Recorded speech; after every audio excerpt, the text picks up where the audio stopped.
Welcome back to the Partnership Economy. Today I'm joined by someone that I've really been looking forward to sitting down with, Brian Stempeck. He's the CEO, co-founder of Evertune. Brian, great to have you on the show. How are you doing today? I'm doing well. Thanks for having me, Dave. Excited for this. Before we get into AI and discovery, which I know our listeners are dying to dive into, I wanted to start with you because you're a pretty accomplished professional. And there's a few things to maybe unpack and just understanding just your career journey across media, ad tech platforms. Can you walk us through your background and the experiences that ultimately led you to founding Evertune? I came out of college. I was actually a journalist for 5 years. So worked on Capitol Hill as a reporter, covered DC and politics, and was walking the halls of the Capitol building for a while. Did that. I actually, when I was there, launched a video TV show. This is like 2005, 2006, so the early days of streaming. It was one of the most boring shows you could watch on the internet, probably. It was me like interviewing congressmen and lobbyists about energy policy. Even my mom wouldn't watch it, so it kind of tells you what we were dealing with there. I went to business school. I came out of there, and then I worked for Bain for a couple of years and doing strategy consulting. And at that time, a lot of the work I was doing was helping brands figure out how to go from, I worked for a big pharma company. They were mostly still using print. They were using sales reps. They weren't doing a lot in digital marketing again 20 years ago. But so we'd help these big brands figure out how to transition to like the digital world. I went to focus in the marketing, advertising world, and a close friend of mine was employee number 7 at the trade desk. And when he told me about what he was doing, I was like, I want to make the jump to something like this. So he introduced me to Jeff Green, who's the CEO of Trade Desk. Something just clicked, and it felt like it would be a good opportunity where I kind of thought, even if this doesn't work out, if this is a startup that doesn't kind of make it, I'll learn a lot. This will be fun. This is a category in an industry that'll be interesting.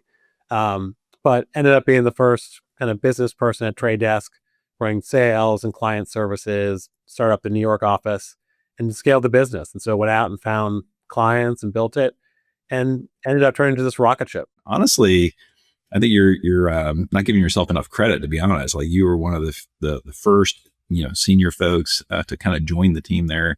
Have to imagine that a lot of the strategy that you learned, maybe even back in Bain, started to apply to figuring some things out in the early days of the Trade Desk. And I think I shared with you that I'm somewhat close to it. I knew Jeff Green when he was with AdECN, the company I was with, which became Conversant.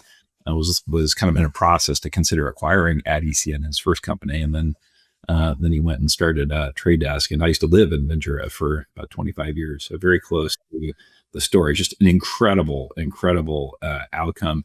But there were some things, when you think about the Trade Desk, it really kind of like started to get its momentum during Adtech's golden era, if you think about it. And so, like, looking back, was there something that Trade Desk got structurally right early on that just allowed it to break out from all the other noise in ad tech, and what from that experience still informs how you think today, would you say?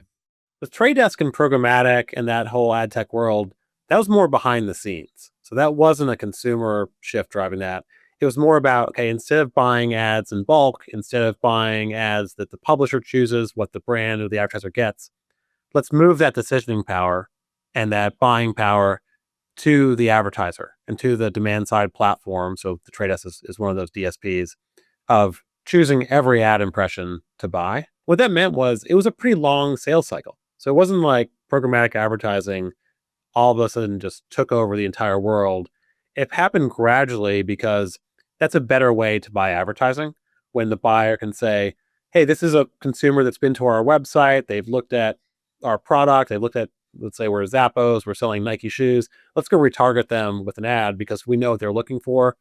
That's a data-driven ad versus buying an ad at random. In terms of the strategy, I think one big piece was following where all the money lives. And so in the advertising space, I don't know, 70% of global ad spend is captured by the large agencies. So Publicis and Omnicom and WPP. They're 100,000 person organizations. They work with the biggest brands in the world in every country.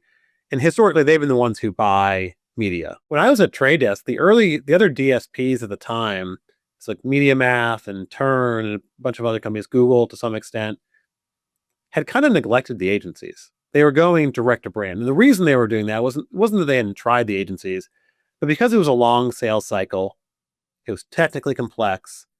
The agencies didn't always get it right away or didn't see the immediate value. And so then they also had like long-standing ways that they would buy media and buy ads.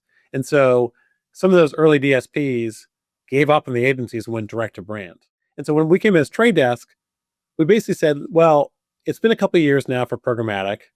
The agencies are starting to get the hang of it. Our bet is that they will be the power user.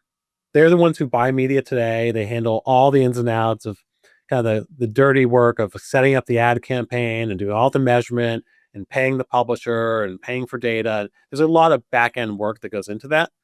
The agencies do all that. And so we bet on saying the agency is the one who's going to push the buttons. They control the ad spend today. We think they're going to control a lot of it tomorrow. Let's make them the power user. And so let's invest in them with both the technology. So here are the tools that we're going to build for them. So going into an agency and saying, here's like the next 10 things we're going to build in the platform. Which ones are most important to you? And they give us feedback of like, oh, if you could help me solve this reporting challenge, or if I could target this kind of audience, I could really sell that through to a brand. We would listen to them. They were our key customer. And so over time, what happened is we were the only platform really doing that.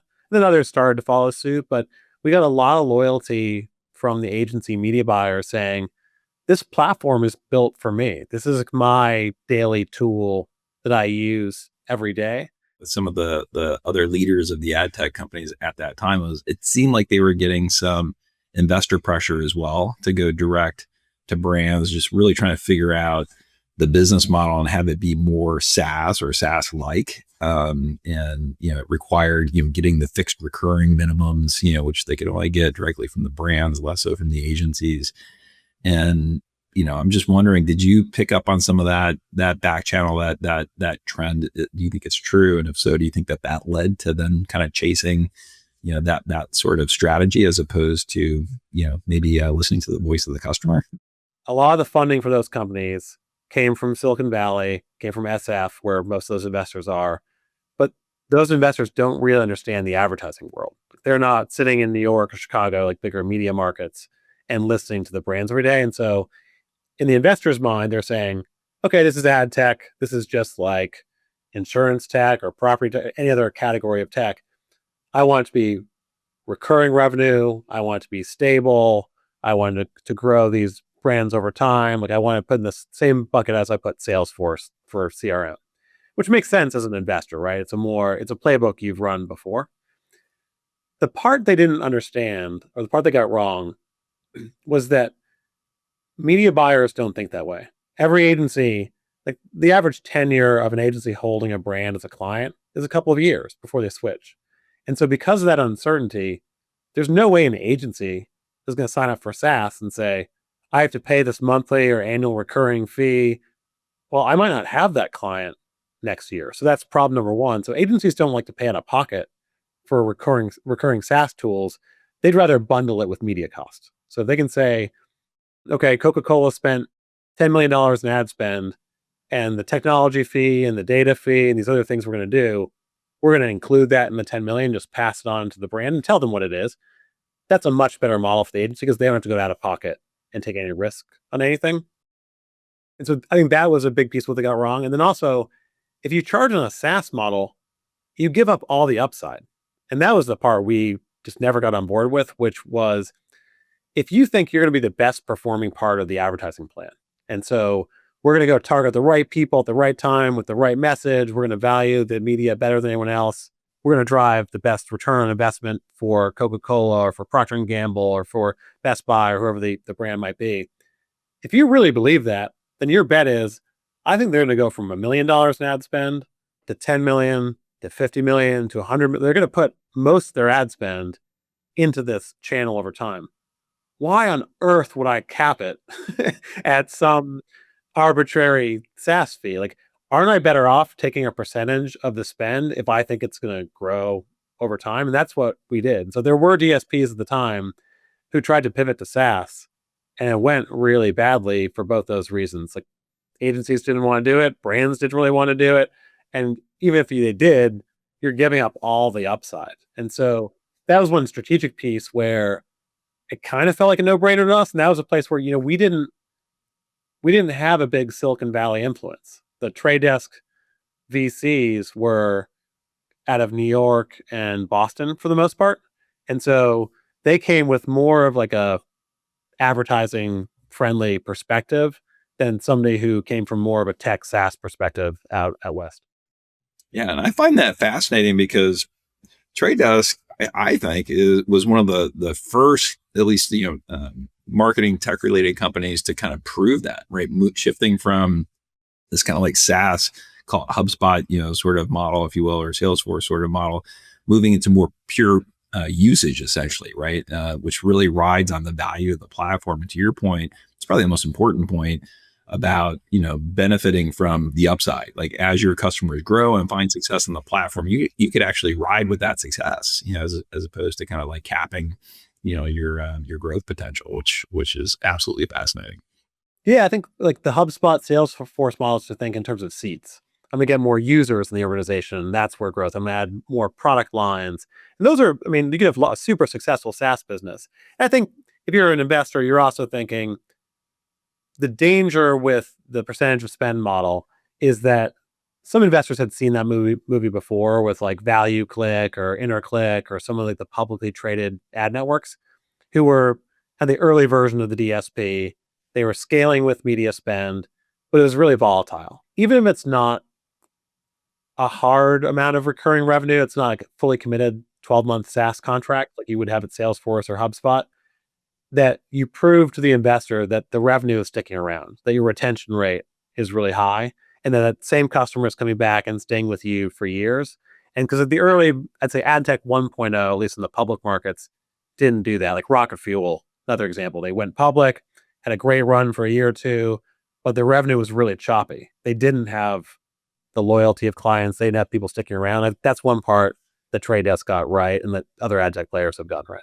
I do want to shift gears to how you made this transition to Evertune. Like, what was that transition like for you, by the way? Just parting ways with Trade Desk, just kind of personally curious. I know a lot of people are just, as they think about their careers and making, major decisions and changes like that in their career.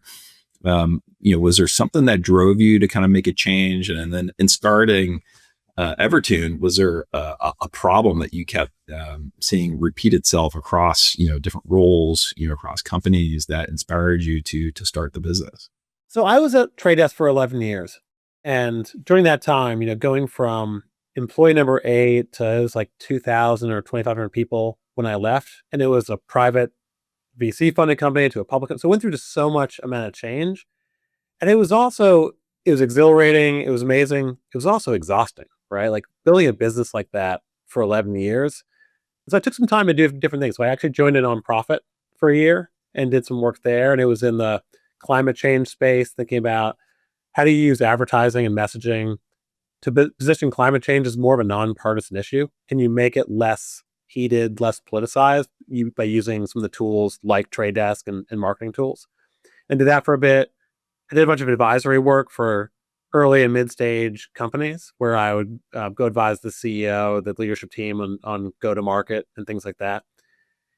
But as I was doing that, I was like, this makes me want to go run something again and go build. And our first idea was, okay, over time, there's probably going to be a lot of companies that have to build their own AI model. And they're not going to build a foundational large language model. They're going to build on top of Claude. They're going to build on top of ChatGPT, and then they're going to use that for their internal purposes. So, for example, like if you're SeatGeek or StubHub and you want to transition all your customer service to be powered by AI instead of support agents, you have to build your own version of an AI model on top of the existing. So we're like, hey, you're going to need help tuning that and maintaining that internal model. And so that's actually where the name Evertune was born, like this consistent tuning of a corporate model that you would need. We tested it out on like 20 people we knew at big companies and to get their take. And it was just too early. They weren't ready for it. We're like, this is a good idea maybe in a year, but not right now. And so we kind of pivoted, and all of us were using ChatGPT and Perplexity at the time. I was using it at home to buy stuff. Like I was buying a gas grill from my backyard, and I was like, I started using ChatGPT for it, and it was just a better experience than what you have with Google. Where Google, I'd Google, okay, what's the best gas grill? It'll give me some links to like Wirecutter or the Charbroil website or some influence, and like then I go click and read that. Like that's not what I want. Go back to the Google search. Whereas ChatGPT had this really elegant summary of like, okay, for your size backyard and your size family, like here's a bunch of good options that you could consider. And so we were all looking at this from the point of view of, okay, we've been thinking about AI as a technology tool for the organization to save costs or do more interesting things. But the bigger issue here is how the consumer gets impacted. Like, so if the consumer's experience goes from, I went to Google, I read some other websites, I consumed a bunch of content to make a decision. Instead, that's all condensed and summarized inside the AI model. We got really good feedback. And then kind of out of nowhere, we were networking with some venture capitalists, and they wanted to fund the company. And so it was like, okay, I think we're really onto something here. And so raised the seed round that summer and just started building and hiring folks. When you talk about your kind of the founding of the company, I think that's fascinating. Was there a moment that clicked for you and your co-founders when you just knew that AI powered answers, the whole discovery, change in consumer behavior, that it just wasn't incremental at that point, that this was a real pivotal time where we're kind of breaking from the Google era that had dominated for so long?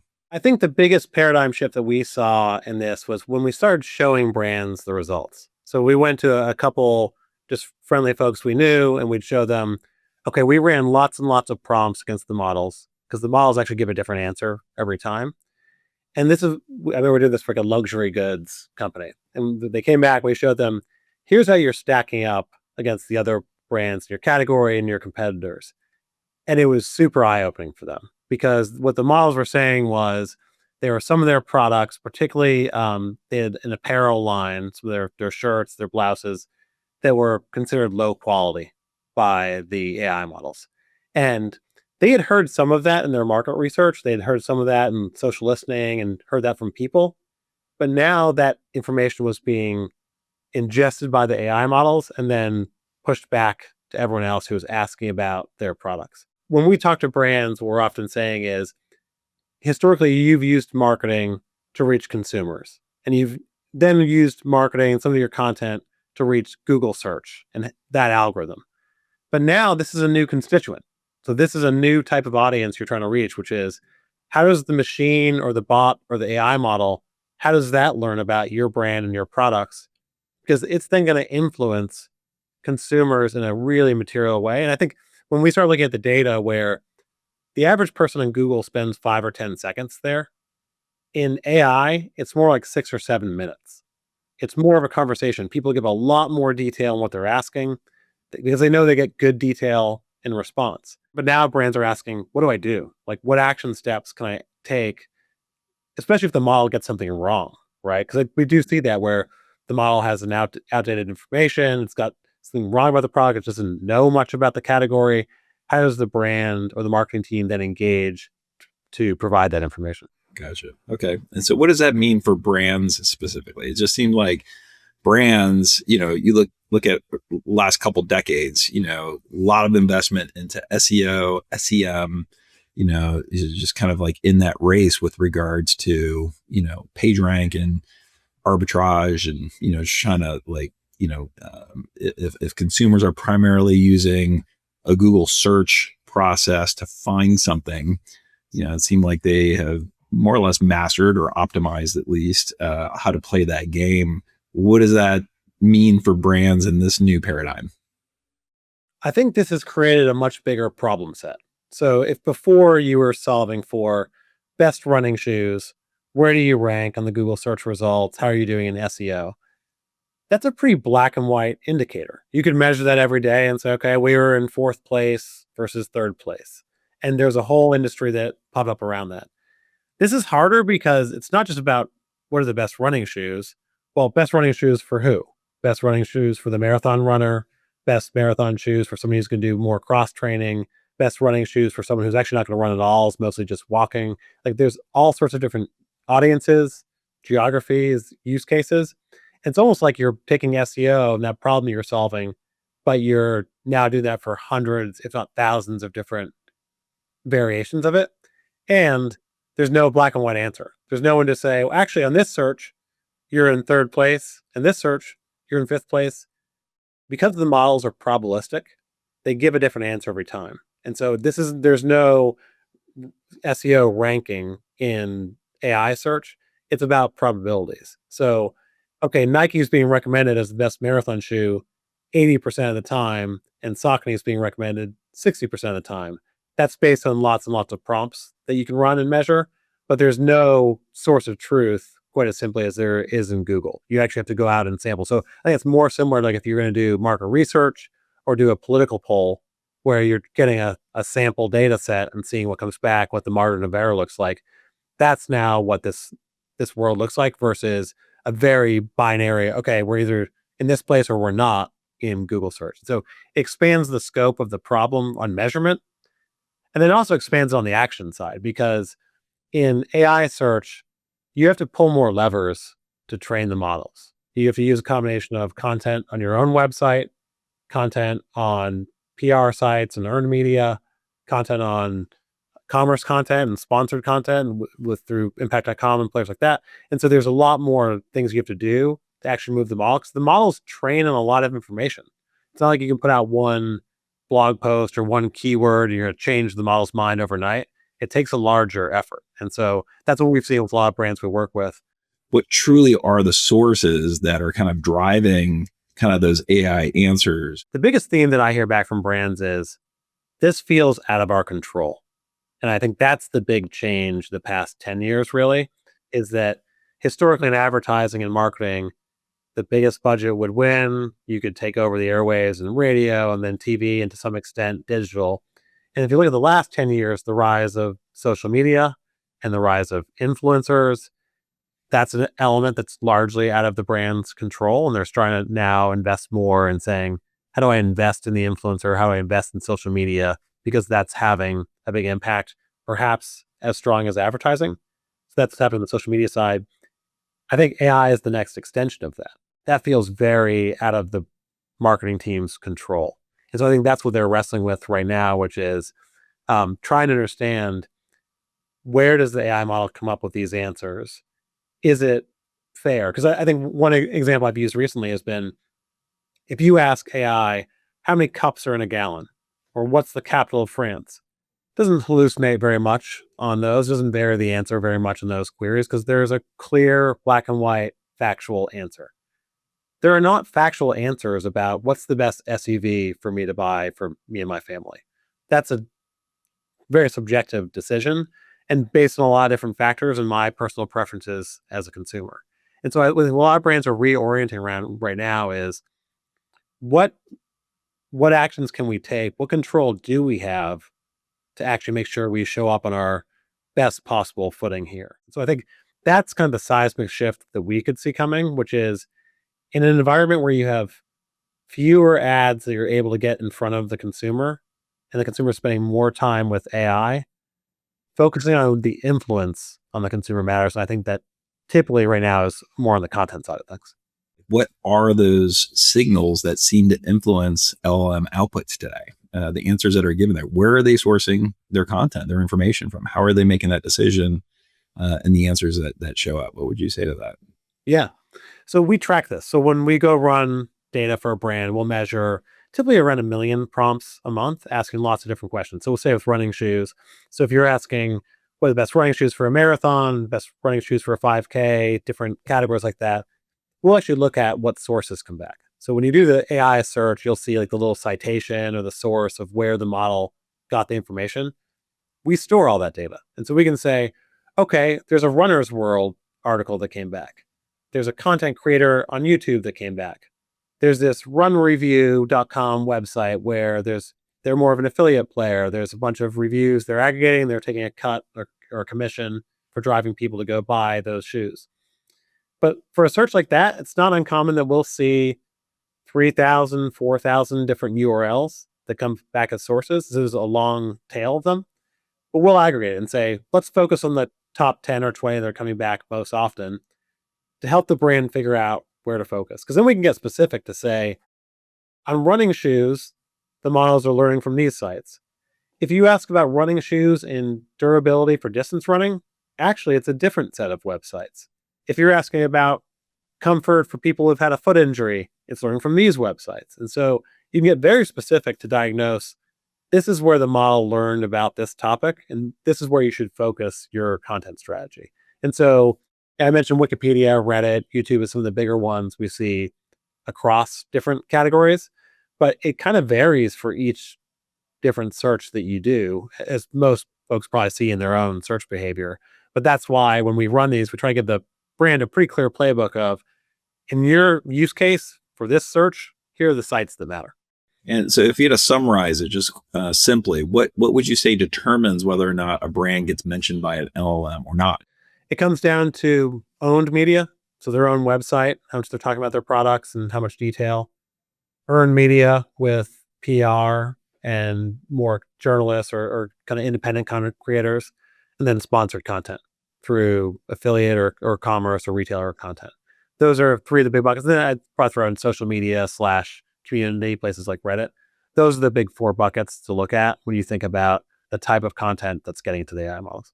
I can see brands, investing more in their own source of truth content. Let's say if there's a product, ensuring that information about those products is accessible to the LLMs, like the size, the weight, just some basic information, right? That I think brands probably need to kind of shore that up, make sure that's accessible, make sure it's accurate, make sure it's updated, so that as they're reached for information, they should be considered a source of truth to a certain extent.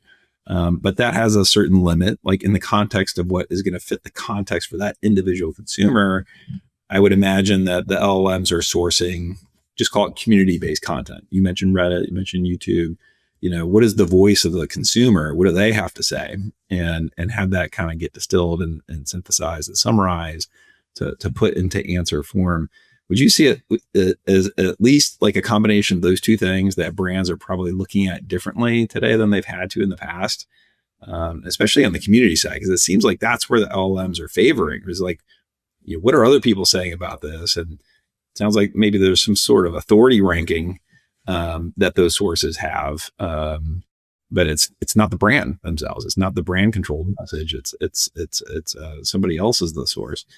We are seeing that with AI models, we're in the pretty early days of source authority. Google has had 25 years to get really good about the PageRank system and source authority and the quality and trust that you put in those search results. The AI models are still investing in that. And so we're in this interesting, I think, interim period where the models are figuring out which sources to trust, but they're not totally sure yet. They don't have that 2 decades of experience that Google has. I think that's a meaningful advantage, actually, for Google, for the results from Gemini and some of those places. But as a result, that's why you see more of these random sites sometimes popping up in the results of like the sources for AI. And so right now the game is figure out, okay, yeah, where does AI seem to be placing the most authority and honing on both those sites, but also find the blank space.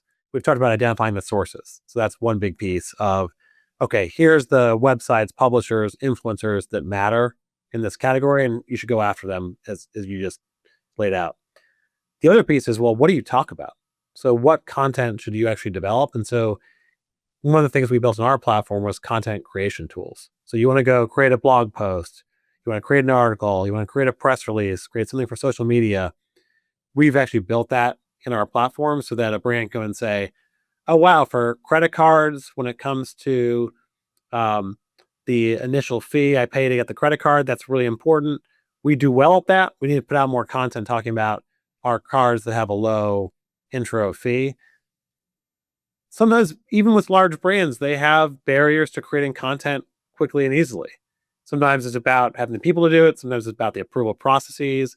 And so there's different challenges there. But we started to tackle that of saying, let's help you actually create that content and then distribute it in a bunch of places. Because That's how you get things out into the world to start making progress with the AI model. It can't just be, okay, you have the insight, you're going to gradually take advantage of it. You need to actually do something with PR, owned media, earned media. Okay, I know you deal a lot with CMOs in your current role.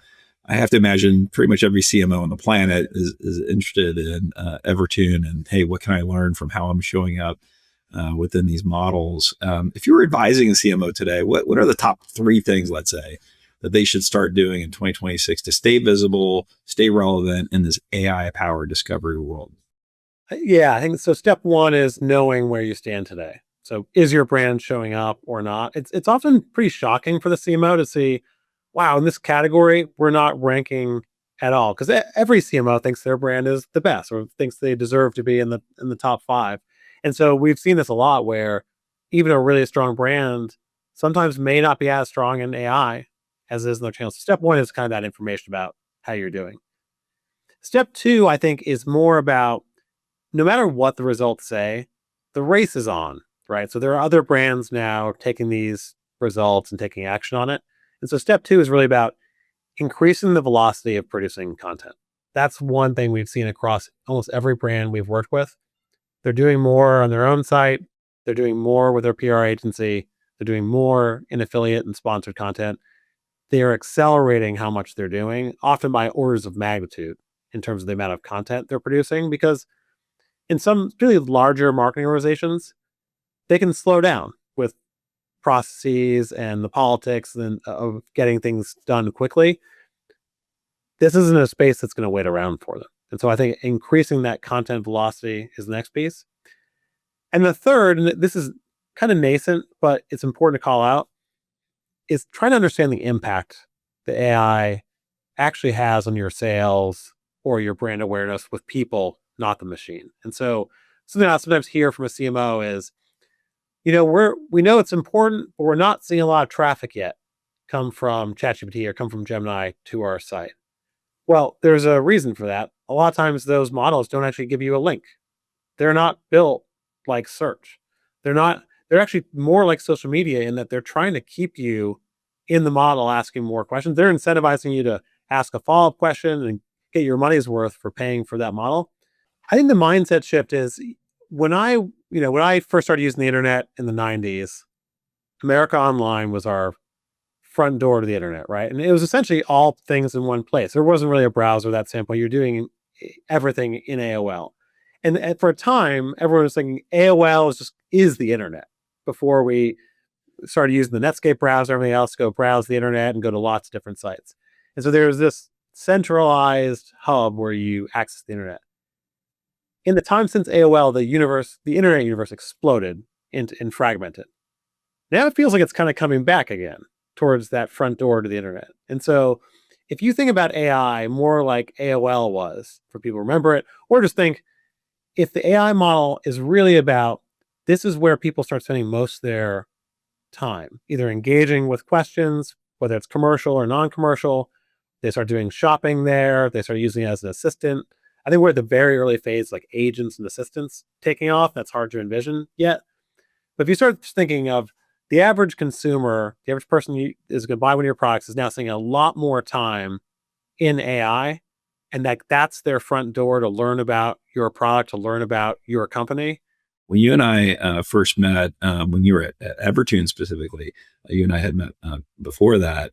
That was the eye-opening thing that you told me. It's like, Dave, this is fascinating. Like what is driving these LM results is like this affiliate style, this creator style content is the content from the community that seems to be largely what the LLMs are sourcing, because that's the truth. That's the thing. Consumers are after the truth about things. They don't want, some packaged up thing that isn't true just to buy something. They want to understand, what's good, what's bad.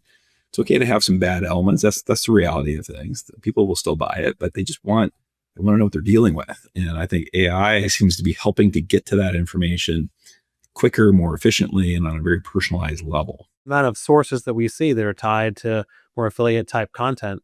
Again, the models are hungry for as much information as they can get that's detailed and precise that you can pass on to the consumer. And I think it's just such a natural fit to see how that plays into this world.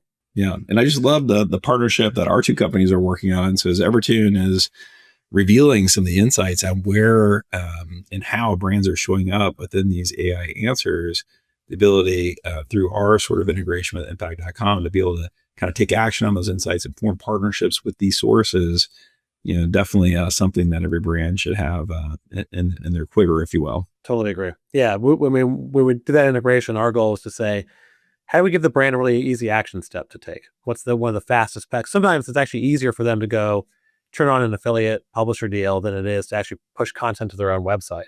And so a lot of the brands we work with, that's how they're thinking about it is, I know this is urgent. How do I take action? This is a great fast path for me to go do that. Yeah. And before I let you go, I wanted to circle all the way back to maybe a more personal question where you were talking about that change from the trade desk over to starting Evertune. And I had to imagine that you were in a very, accomplished position where you had lots of options, in front of you. But for your average listener who's a little earlier in their career thinking about a career change, what kind of pro tip would you give someone, after they've done a solid tour of duty, 4+ years, they've leveled up, but they are ready for a change for whatever reason. They've made a decision that it's time for a change.